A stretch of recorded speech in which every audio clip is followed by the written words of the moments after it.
Heyo everybody, Haku here with my review for episode 12, possibly the end of the core or mid-season finale for Tawada Mijutsu no Index 3. So, I don't know if there's going to be an episode next week, or if they're going to take a break, or if they're going to take a break the week after that, or if they're not going to take a break at all. There's usually some sort of mid-season break around Christmas, though, especially when it's around the Christmas season, and a lot of animation companies take the week off in general, or there's a week off in general, but you know what I mean. So, I'm interested to know if there's going to be an episode next week or not, but we'll see when next week gets here. Sorry that my lighting looks really dark in here. I can't have my lighting set up the way I normally have it because my room is just full of stuff right now for where it's the Christmas season. But once Christmas is over with, I can kind of get the lighting back to normal at least. It just seems really dark in here. But either way, let's talk about episode 12. This one, again, was an episode where I almost don't know what to say about the show a lot because it was really good and I really enjoyed it. I loved it. But I also feel like with the pacing and how things are rushed or skimmed over, and in a lot of ways we're not necessarily exactly getting the story as much as highlights of the story. It's like, I love it. I think it's really good. I'm so interested in watching every single episode, and I'm so appreciative that we're even getting an Index 3, and I'm enjoying being able to get back into the universe of the Toaru series. And yet at the same time, I feel like, just imagine if from where we started this season up through the end of the Aqua of the Back arc that we had, imagine if all that was the first core, and then imagine if this London storyline could be stretched out and could be the entire second core. How good would that have been to develop all of what's happening in these characters and to really explain what's going on? It would be so good. So while I had so much fun watching this and I loved it, at the same time I feel like we're not really getting the experience we could be getting. So I never know what to say, because there's just this bittersweetness of not getting it fully developed and paced out, and yet at the same time this absolute love for how good it is where it's at. So I'm really not sure what to say about it in that way. But let's go through my summary discussion where I discuss scenes part by part and stuff. So we start off with the witches versus the knights. Again, something that I wish we had more backstory on, because I thought it was cool as hell. I thought the knights and the witches fighting and just the concepts behind them were so cool. So I wish we got to see more of that. I wish we got to learn more of what all it was about. I loved seeing it. I thought it was such a cool concept. So I really wish we got to see more.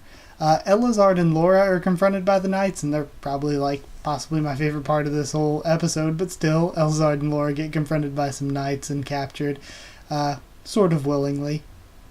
Then Index gives Carissa info on the tunnel's explosion, talking about how it was a magic that was used by this one family that had connections with France and stuff, and Carissa's like, okay, now we can pin it on France.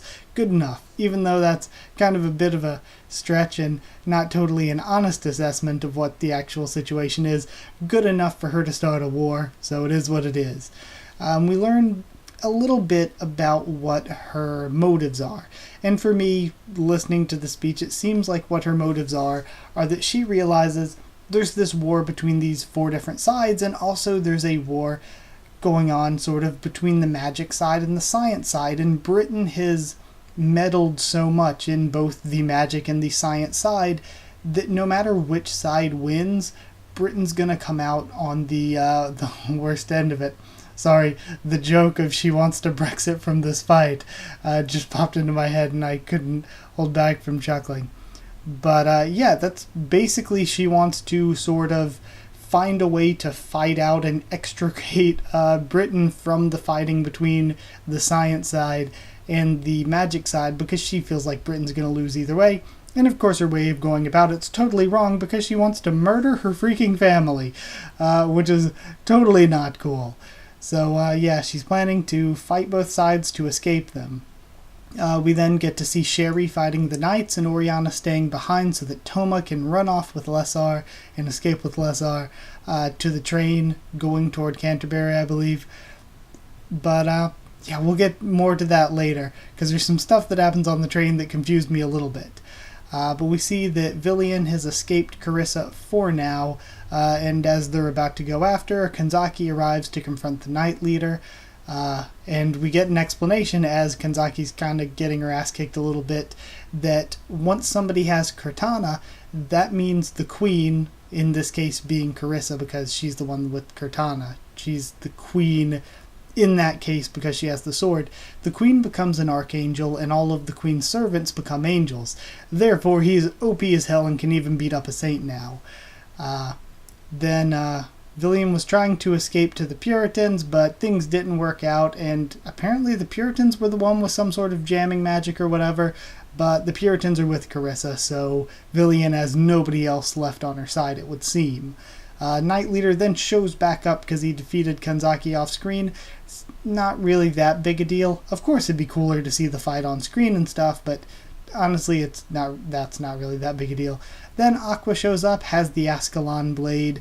Villian, to me, this conversation after he escapes with her for a little while and he's telling her to run ahead while he stays back to fight and stuff, Villian's a little bit annoying. She's kind of a generic princess character and a little bit annoying. I'm not sure if I really like her. I really like the first princess. Carissa's a pretty cool character even though she's totally a bad guy. And Elizard is just the friggin' best. We didn't get to see any of the first princess, who is like my favorite of the three, so that's a little bit disappointing. But then we have the Night Leader show up with a weapon called Hrunting. Toma then frees Floris on the train, and they just jump off the train, and I'm thinking, I thought he was taking Lessar to the train too, and they were going to a base that they were supposed to meet at. So did he just leave Lessar on the train and jump off with Floris? So there was a little bit that went so quickly that I was a little bit like, hold on a second, did he just forget her? He might have mentioned leaving her somewhere important or with someone, because he did mention her, but I thought he was just mentioning, okay, I'm going to leave you here and then go look through the rest of the train, but he left her, and then he ran into Floris and just jumped off the train with her, and I'm like, wait, did he just leave Lessar? Just left her in the train to be found by those guards? So, yeah, I'm a little bit confused at that part, at least. Then at the end, Laura and Elizard are the best. They were so funny. It was so great. So yeah, that would be the episode part by part. So some more thoughts on it. It's really fun. It was a really fun episode, and it was a really good episode. It was really rushed, though, like usual. I think, though, the animation and art has looked amazing, and it looked even better this week. This week had really good looking animation and art. There was some 3D CG here and there that was noticeable, but not noticeably bad. It was just noticeable that it was CG and it was inserted there. I mean, that makes it CGI, but it was noticeable that it was there, but it was still good. It looked like a really good episode. Like, there were some pictures that I had seen people sharing of backgrounds from previous episodes, and some of the backgrounds look so good. And that again was the case this episode. Some of the backgrounds and the movement and animation looked so good.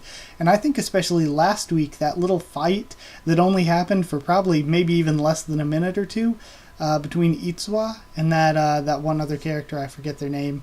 Was it Lances maybe? That little fight there that lasted like barely any time looked really good animation-wise. So either way, the production quality definitely looks good, and the sound I think is good too. I know everyone's been talking about how they changed the Imagine Breaker sound, but I still think the sound mixing and everything is really good sounding for this series. The production quality is incredible. I think, though, a part of it being rushed is that there were a few things here and there where I was like, okay, I can definitely tell they skipped over some stuff, because there were some things that I was like, that's a little bit confusing. I can kind of try to fill in the blanks myself, but I would have liked if we had a little bit more explanation there of what's going on. So there were some things that I feel like were a little bit confusing, and especially if you know nothing of the light novels and know not much about the series itself, it's probably pretty difficult to keep up. So like, if I'm having a place here and there where I'm like, that's a little bit confusing, I imagine someone who is just very casual with the series being like, what the hell is happening right now? So yeah, maybe not, depending on your perspective. That's not the best either. But yeah, I will say I enjoyed the episode though. Oh, one thing with the production quality, it did take a dip with that scene at the end with Laura and Elazar that was noticeably way more simply animated than the rest of it. It was a lot of very simple shapes and movements, but I think that was purposeful to make the scene more comedic. So yeah, I will say that was noticeable though, but I would give it 9 out of 10. 9, did I put something in my notes for this? 9 hitchhiking archbishops out of 10. Oh man, Laura, I've said before, she's my waifu from Index. She is like my best girl. So yeah, freaking Laura's the best. I love seeing her again, seeing her get like actual storylines and stuff. So good. So I'm excited to see what the rest of this arc has for next week. The little PV thing at the end looked good. So yeah, I'm excited. I'd give this 9 out of 10. I really love the series. I really love the anime so far. Like I said, there are some things that I think could be better. But at the same time, I'm just very, very happy we get the anime in general. So I guess that's it. Like if you did like the video, comment down there to tell me what you thought of this week's episode, what you thought of my thoughts on it and all that. Subscribe for more. Towatomijutsu no Index, much more on the channel. I'm about to have an anime video that I'm about to record right after this, where I'm going to discuss the anime premiering for next season, and what I'm going to watch, what I'm going to review, at least what I think I'll watch or review. But of course, your opinions could sway me and your recommendations could sway me. But it looks like right now, of course, I'm going to keep reviewing this, and I'm saying of course a lot, and I'm going to keep reviewing Tensei Shitara Slime Dataken, and in addition to that, I'm adding in The Promised Neverland for sure, and Fukigen no Mononoke second season for sure again. Those are two that I know I want to review week to week. So yeah, I guess that's it. I said like, comment, subscribe, I believe. Follow on Twitter if you want. I can try to keep you updated there and stuff for the channel. And if you want a link to our Discord server to talk to me or more of us on Discord, just ask and I can give you a link. It's free and open for anyone. Oh yeah, and that video I mentioned, I'm recording it right after this, but I'm probably not posting it until the day after this. So yeah, I guess be prepared on Sunday then, if you want to see that. So yeah, that's it. Thank you once again for watching, and I'll see you all next time.